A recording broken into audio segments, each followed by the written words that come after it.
This is the world famous Knicks Film School Postgame Show. I am not Jonathan Macri, despite the striking resemblance. My name is XJ. That is my guy, Mensa the GOAT. We have a lot to talk about. We're so glad that you all are with us. After the Knicks' first, I believe it's the first overtime game of the season, and I said before the game that the post-game show would be a party under different circumstances, I thought. But hey, it's still a party. Mensa's here. I'm here. Your point guard just scored 55 points on 31 shots. There's got to be some kind of party, right? Mensa, how you feeling, man? I am feeling great. The vibes are just so great in Knicks land right now. My God, shout out to Sean from the Knicks Wall, who does like a great space and all this stuff. Because one of the things that he was pointing out was we all just assumed Jaylen Brunson already had a 40-point game, and he actually did not have one before tonight. So Jaylen Brunson said, you know what? Instead of a 40 ball, I'm going to go out there and give you guys a double nickel on Saturday night in DC. And this is just what – there's so many things you can say about tonight's win. The first thing is it should have been over early. But with everything that we've seen, and we'll get into it a little bit later, this is just – it's part of the Knicks journey and part of the Knicks story. So that's really just what I want to say first. But I'll throw it back to you to get your takes off and how you felt about this game so far. Man, I was so, great words by you. I was so like conflicted. I was all over the place with this game. I'm like, there's a lot of variance at play. You know, guys are hitting shots that don't hit shots. And we'll talk about that as far as the Wizards making threes. These guys that are shooting like 25% on wide open threes are suddenly turning into prime Steph Curry. But at the same time, the Knicks should still dominate this team. It took a heroic effort from Jaylen Brunson, 55 points, 9 assists, 16 of 17 from the free throw line. Some of the best I've seen Brunson play in terms of his unique ability to run a heliocentric offense and dominate the game all on his own. It shouldn't have taken that. It did take that. It took overtime. They did what they had to do. They got the win on a back-to-back. I was just kind of all over the place, but a lot of emotions because I was like on the hook. I said before the game, I was like, they're going to win this game by 15. All the comments are, XJ, you said that last time. I bet that the Knicks lose now. And, you know, I'm an analytical guy. I don't believe in these kinds of jinxes and voodoo talk. But then it comes down to it. And I'm like, in the third quarter, when the Wizards go on a 12-0 run, I'm like, holy shit, I'm going to have to sit in this post-game show and talk about this game, and it is not going to be fun. So Jaylen Brunson and the Knicks bailed me out. That's how I'm feeling. I don't know. Yeah, listen, Jaylen Brunson being Jaylen Brunson should not have been necessary tonight. I think that's the first thing that you have to get out of the way. But there are so many different factors getting into why Jaylen Brunson needed to be Jaylen Brunson. And I want to point out that this is the second night of a back-to-back and the first night of that back-to-back was a cage match against the Orlando Magic. And I know we beat the pants off the Magic, but they are such a physical team led by Jalen Suggs and Goga Batazde and Jonathan Isaac. And just Jamal Mosley is really coaching those boys up really well that they got into, it was a fight. And then they had to fly from Orlando to Washington, D.C. And I get it. D.C. and Orlando is not that far. These guys are pampered and everything. But it's easy when you're in the middle of a 6-game, now 7-game win streak to kind of look beyond opponents. You know, the Knicks should have been a little bit more locked in. But the main lesson of everything that I've seen from the Knicks tonight is the NBA is still the NBA. It's the most talented NBA that we've probably witnessed in our lives. And the one thing is you cannot take a night off defensively ever in the NBA, because even though the Wizards were missing Kyle Kuzma and Jordan Poole, that kind of sometimes can gel a team where you have your two top guns out and, you know, you're listening more to the coach. The coach is kind of getting his sets off and you have young players and then two really strong veteran presences in Malcolm Brogdon and Jonas Valanciunas. You know, like the NBA, like these, listen, the Wizards are a bad basketball team, but they're still an NBA team. This isn't, you know, it's not like when even 10 maybe let's say 5 years ago, when you could point to teams and be like, that team belongs in relegation. That's not necessarily the case anymore in the NBA because there's talent everywhere, right? So for a Knicks team to come out flat, and you kind of saw it like in the fourth quarter when they just decided, you know what, we're going to just get stops. And then that's what happened. You know, they buckled down and they were able to close this game out on the defensive end, which is very important. But what more can you say about a guy like Jaylen Brunson, who is watching his team and himself, you know, underperform, and instead of facing the embarrassment of losing to the Washington Wizards, right? He said, you know what, we're not going to do this. We're not going to lose this game. I'm going to go out, and when the threes are not falling for us, I know they cannot stop me at the basket. I know that once I'm getting downhill, that there's nothing you can do with me. At one point,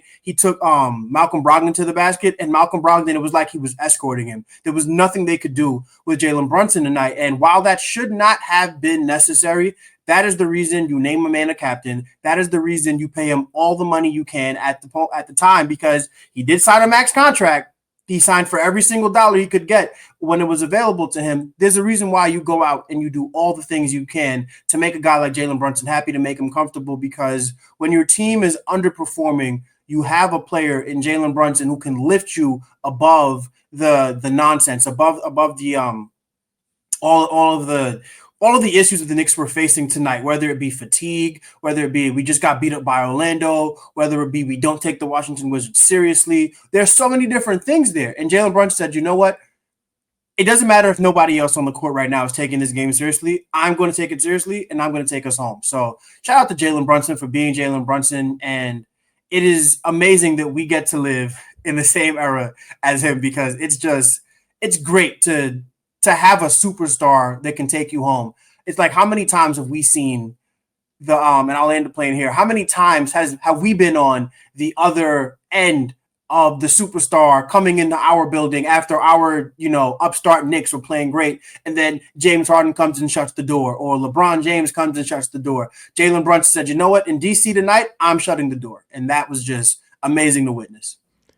Amazing to witness, and shutting the door looks like 55 points, 3 rebounds, 9 assists in 44 minutes of basketball on a back-to-back, 16 of 17 from the free throw line, 15 of 20 from the 2-point field goal area, 75% on 2-point field goals, 3 of 11 from the 3-point line. A ridiculous performance from Jaylen Brunson.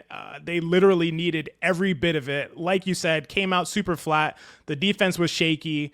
The offense was shaky. They were not consistent. Nobody was really hitting shots. Towns got hot at a couple points throughout the game, but other than that, they were kind of all over the place. Bridges had a good, percentage shooting game, but I thought he was as well sort of kind of faded into the background at various times throughout the game. It was way closer than it should have been, and like you said, the Washington Wizards are a professional basketball team. That is totally true. At the same time, the Knicks should absolutely dominate this team, despite coming off a back-to-back, despite playing a ton of minutes. But, I do think there's validity to it. The Oklahoma City Thunder just played the Charlotte Hornets without LaMelo Ball, without multiple of their best players tonight, and they won the game by 8 points. That's a game where you're looking at the best team in the league, probably in the Oklahoma City Thunder. And the Hornets without LaMelo, I've watched every Hornets game this season. Don't ask me why. The Hornets without LaMelo, that's as close to a relegation team as you could possibly get. And that was a pretty close game going down to the wire. So it can happen. There's a lot of variance at play. To your point about how the Wizards played in the absence of Jordan Poole, who is their best player. Kuzma, I don't think is a very good basketball player anymore, but that's just me. But in the absence of those guys, we're talking about their field goal attempts from all of their players, 15, 15, 13, 17, 11, and 10, and 9. And a 9 from Jonas Valanciunas. Very egalitarian, equitable basketball that the Wizards play. And a lot of times when you play that way, you can be more successful because you don't know who the threat is. The threat is the guy who is open. And that is what we saw tonight from the Washington Wizards. But at the same time, Brunson was able to overcome that. That doesn't mean we're not going to talk about the issues that we saw tonight. It doesn't mean that we're not going to cover all of the kind of blemishes on the night that I really have picked up on. I'm a very negative person, so I noticed those kinds of things. But at the same time, I do want to give the props and the credit to Jaylen Brunson. An incredible game. Just 55 points on 31 shots is just. I don't know. I don't have to say anything else. 55 points on 31 shots on a back-to-back game in which the player played 44 minutes. I don't remember how many he played the last night, but this is a ton of minutes for a number one option on your team to come in and literally put the team on his back and carry them to the promised land. I don't know what to say. So all of your chats and comments that are going towards Jaylen Brunson is well deserved. But is there anything else you want to say about Brunson, or should we move forward to talk about some other guys? Because there's a lot of guys to talk about, some good and some bad. Jaylen Brunson was a game time decision. I just want to add that Jaylen Brunson was apparently not necessarily going to play tonight. He was a game time decision, and instead of coming out hobbled and hurt, he said, "You know what? I got 55 for these boys." It's amazing what a superstar can do, and to be able to watch him play and to be able to witness him, I think that really just drives the point home. Is like there's a no matter what about Jaylen Brunson. Like, no matter what I am going through, you're going to get these buckets. And that's exactly what the Washington Wizards got, was 55 from Jaylen Brunson on a night when he was a game time decision. I actually forgot he was a game time decision. By the way, you sound beautiful, Mensa. Your mic sounds very crispy now, so I'm loving it. Yeah, I actually totally forgot he was a game time decision. I'm one of these guys that's like, Brunson should just get a rest. Why play him on the back-to-back? They're playing against the Wizards. They don't have Jordan Poole. What are they going to do? What are these guys going to do? This should be a walk in the park. And I do think there is something to the fact of, can we rely on the bench a little bit more, guys? Like, we're playing against this team, and yes, they're playing hard, and they're scrapping and clawing, and maybe they're rallying around the fact that Jordan Poole is out, and it's an egalitarian offense. The shots are getting spread around extremely equitably. But at the same time, Deuce McBride didn't have his best game. He only played 20 minutes. Can he get some more burn? Can Landry Shamet, who's been really good, get more than one shot? Can Cam Payne, who's been really good all season, play more than 5 minutes in this back-to-back? I would have loved to see those guys get a little bit more time. I understand you got Brunson going, and he's the only one doing anything. So I get the impulse, the instinct to want to ride with him. But I do think the bench could have held it down a little bit more. Somebody who did hold it down, Karl-Anthony Towns. And you have XJ here, you have Mensa, the guys who have been leading the Karl-Anthony Towns fan club prior to him coming to the Knicks and then since. And we saw Karl-Anthony Towns at various points throughout this basketball game, despite being hampered by foul troubles, and we need to talk about that a little bit. On the offensive end, the guy is just dominant. The guy's dominant. I really, Mensa, I don't know about you. I want to see some more offense of Karl-Anthony Towns running offense from the post, because he can do Nikola Jokic things. I am not crazy. I'm not a crazy person. I love Nikola Jokic. I think he's the best player in the world and has been for the last 5 to 6 years. Karl-Anthony Towns is not as good as Nikola Jokic. Karl-Anthony Towns can do a lot of Nikola Jokic things, especially from the post. He is extremely efficient. And you will have to bring a double if you're putting Justin Champagnie on him. You will have to bring a second person. And Towns is going to pick you apart from that position. He can see over the defense, and he can make every single pass. Maybe he can make too many passes. Sometimes he throws the ball away because he's so ready. He sees everything. And he's such an incredible and gifted court vision player.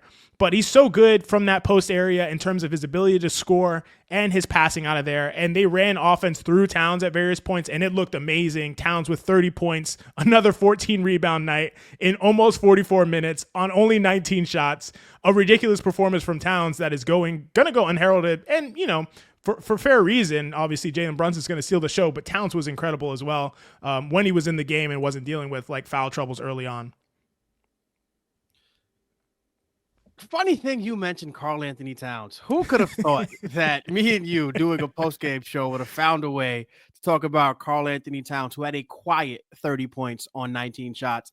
Quiet 13 points on 19 shots. It is my belief that Karl-Anthony Towns is the most talented player on the New York Knicks. Karl-Anthony Towns, a generational talent that we should not have to say, because he was drafted first overall about a decade ago, and the team he played for lost one game all year, and it was a championship game. They went 38-1.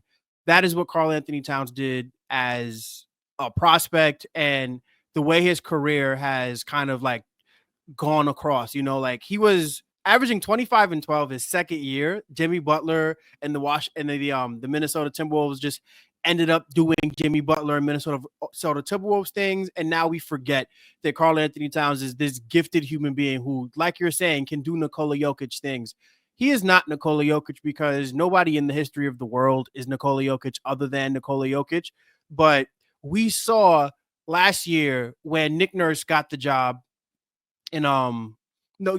we saw when Nick Nurse first got his hands on Joel Embiid and said, you know what, we think that Joel Embiid, we can run a lot of offense through him, and Joel Embiid had a career year in terms of assists.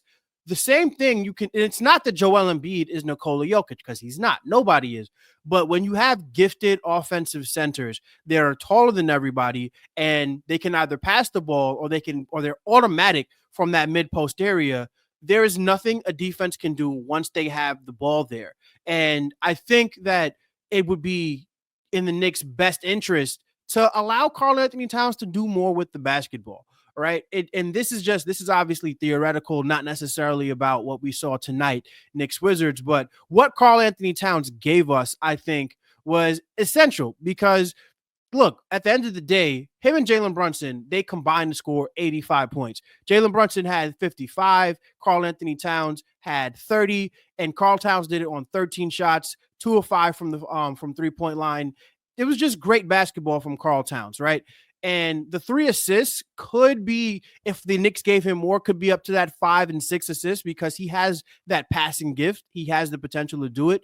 But I feel like Karl-Anthony Towns' night, at least early on, was more mired by his foul trouble, which is something that we're starting to see more and more often. And it's getting to a point where I don't want to see Karl-Anthony Towns complain to the refs about it, because if Karl Towns is not fouling out of basketball games, then his defensive value and defensive impact, those things go up. And then you're getting more minutes from Karl-Anthony Towns when you need them. You're allowing him to be on the court with Jaylen Brunson more, which is going to help them build chemistry, because like I was saying earlier, this is all a part of the journey. And the Jaylen Brunson, Karl-Anthony Towns 2-man game needs to get to that level that we all know it can get to, where it's just elite, unstoppable, and there's really nothing you can do with them. But if Karl-Anthony Towns is fouling out of games in December and in November, and let's say it continues into January, then he's getting in the way of the team's chemistry being built. And we need him, especially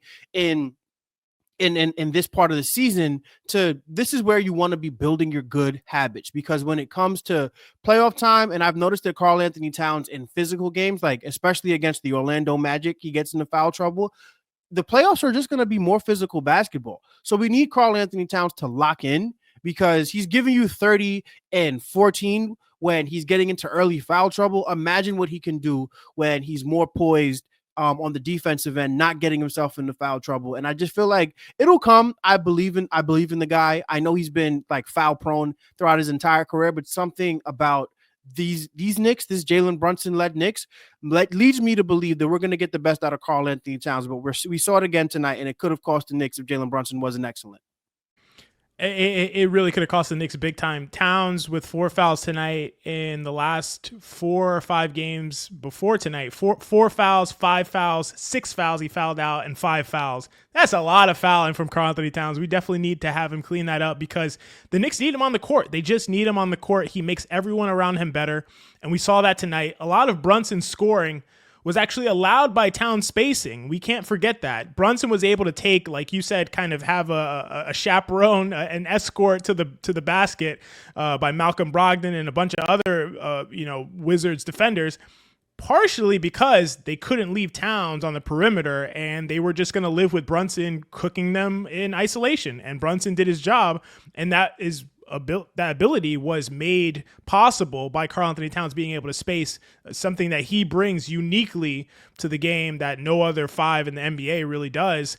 But I do think, like we've been talking about here, seeing those Towns post-ups, that is something that the Knicks have to have in their bag to punish teams that switch, or teams that put a wing on him, like Justin Champagnie or other guys. When they put a wing on him and they put their 5 on Josh Hart, as we'll see going through the season, as we'll see in the playoffs, as we saw tonight, the Knicks have to have a plan B, something to go to punish that. And it needs to not just be stagnant post-ups from Karl-Anthony Towns, but they need to have cutters around him, off-ball actions.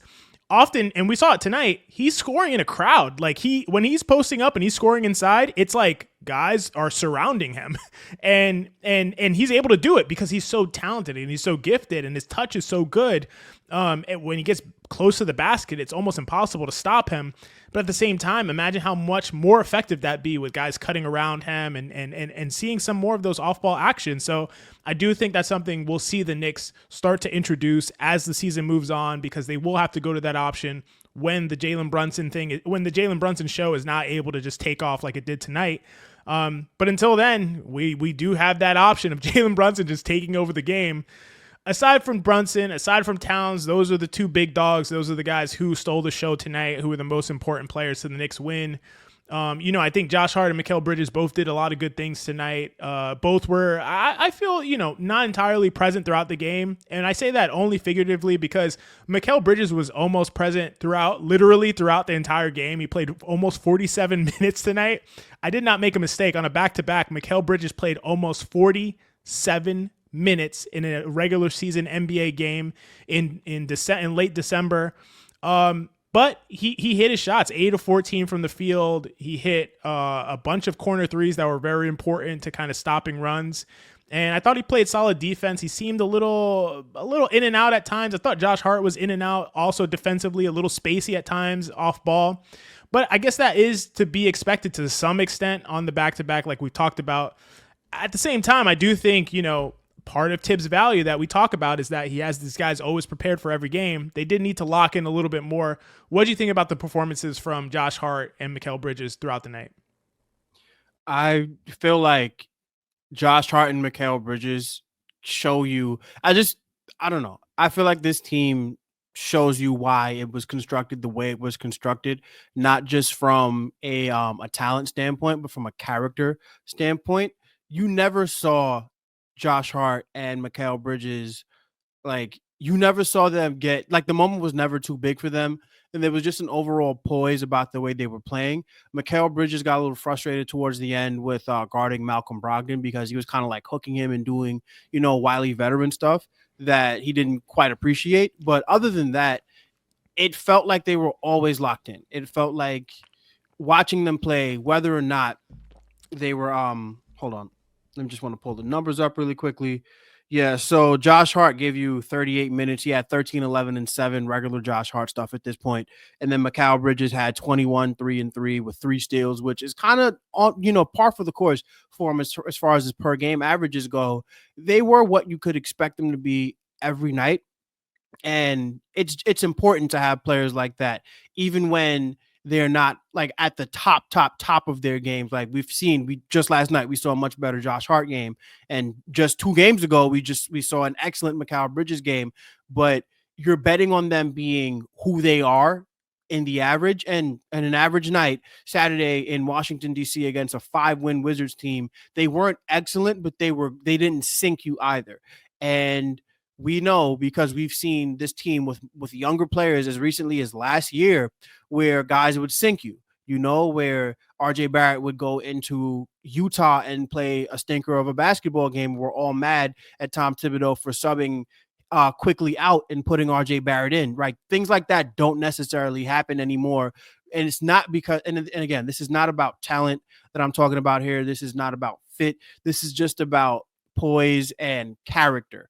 Right. So having guys like Josh Hart and Mikal Bridges, who went to Villanova with Jaylen Brunson, won a championship, you could tell, and even Mikal Bridges, who's played high level NBA basketball with the Phoenix Suns before, you could just see that the moment was never too big for them. And I don't want to be negative because we won the game here. And could they have been better? Absolutely. Of course they could have been better, but they were their average selves, and that was good enough to help the Knicks win a basketball game today. Second half of a back-to-back.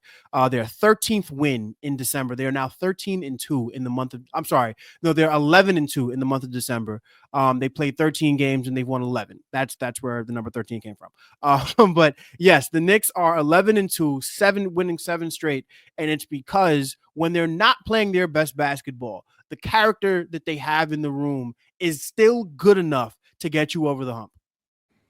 Yeah, I think that's a good call. And I want to clarify, I think it was primarily defensively where I didn't feel like they were kind of up to themselves and playing within themselves.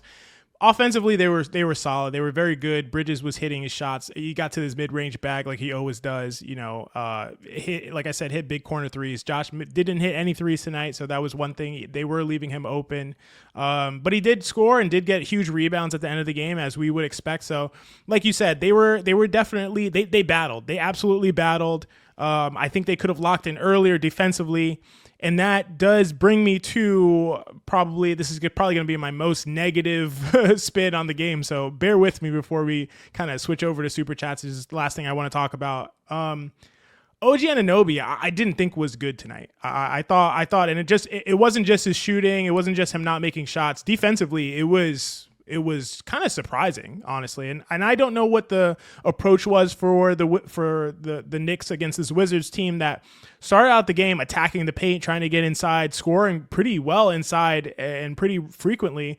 And then, Tibbs is not going to be happy about that. I'm not sure if some game plan changed where they were just trying to let them shoot open threes, and that could make a lot of sense. But to me, just based on my eyes watching the game, not knowing the actual game plan, OG Anunoby really struggled in terms of overhelping, kind of not being in the right spot, not switching when he needed to. There being a lot of confusion on switching. I saw several times throughout the game. I saw him kind of, I don't want to say fall asleep, but really, really leaning towards helping on the interior and leaving guys wide open who, to be fair, they're not good shooters. So it could very well be the game plan and these guys just made shots. But I really didn't love the game from OG Anunoby. I'm not concerned about OG Anunoby. I think he's an elite defender, an all-world defender, all defense team, NBA defense team player, and will be for the next several years. But it just wasn't the best showing from OG, in my opinion. And that was really the most negative kind of spin that I have on the game. I don't know what you thought, Mensa. Maybe you disagree, but that's kind of what I was seeing. I didn't like OG Anunoby's game on either end, to be honest. I didn't feel like he was impactful on the offensive end, and I felt like aside from that one sweet move that he made, was that tonight or was that last night? It's all running together. Yeah, I didn't really love what I was seeing. I can't say I have one positive thing to say about OG Anunoby. In the fourth quarter, though, when it mattered, and this is why, again, character is so important. Because he didn't allow a bad game to take him out of the moment when we absolutely needed him to be there, right? So, but yeah, I didn't think he had a great game aside from a few moments in the clutch that was just awesome defense from him. 2 possessions in a row there, where I think it was Alex Sarr who went at the basket and he was there, deterred him, and it was like an air ball over the rim. Like, just really good stuff from OG Anunoby in the clutch, but I've always had this, like, way back when I was in high school and I would argue with Kobe stands. I was a big LeBron guy in high school, big, huge LeBron guy. And they would say, oh, well, when Kobe needed him most, he would hit the jump shot. And I'm like, you know why you needed Kobe to hit a shot in the clutch? Because he just went 13 for 37. That's why, that's why you needed him in the clutch, And it's kind of, so I don't want to give OG Anunoby too much credit for being there down the stretch, because if he was there in the first 45 minutes of the game, chances are there is no clutch basketball and the Knicks win this one going away. But yeah, he was the character of this team, showed out tonight more than anything else, even on a night where they may have fell asleep on defense. Where we needed them most, they were there for us. And I think that is going to pay dividends in the long run. Oh, you could see the energy in the fourth quarter. When they started the fourth quarter, it was turned up to another level, and that does indicate to me that they weren't really taking this team that seriously, because the fourth quarter they were very turned up. They were playing aggressively. They were playing smarter. They were communicating more. You could just see the difference. You could just absolutely see the difference. And they went on that run, got right back in the game. And then it was up to making shots and Jaylen Brunson's performance. So you could absolutely see it. I do want to say, I mentioned this kind of in passing, but we saw Keyshawn George, who shoots 26% on wide open threes this season, shoot 3 of 7 from 3. Koulibaly, who shoots 34% on wide open threes, shot 2 of 4. Alex Sarr, who shoots 26% on wide open threes, shoot 2 of 4. There was a component of variance in play here that kept the Wizards in this game.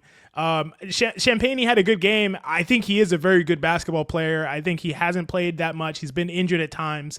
I think his brother in San Antonio is also very good. I think these guys are very good basketball players who just need more opportunities and more minutes to show themselves. And he did have a really good performance. And I don't think that was a crazy aberration. I think that is kind of reflective of how good they are, but how good he is. But the rest of these guys, I'm not buying the shooting performances that we see from some of these guys. So I do think there was a component of variance that really kept the Wizards in the game, and the Knicks were able to really lock in and just enforce their will on the end of the game, which is what they needed to do. So anything else that you want to talk about, Mensa, before we hop over to Super Chat? Shout out, by the way, to Mark on the ones and the twos in the background, hooking us up with the Super Chats moving forward tonight, producing for us.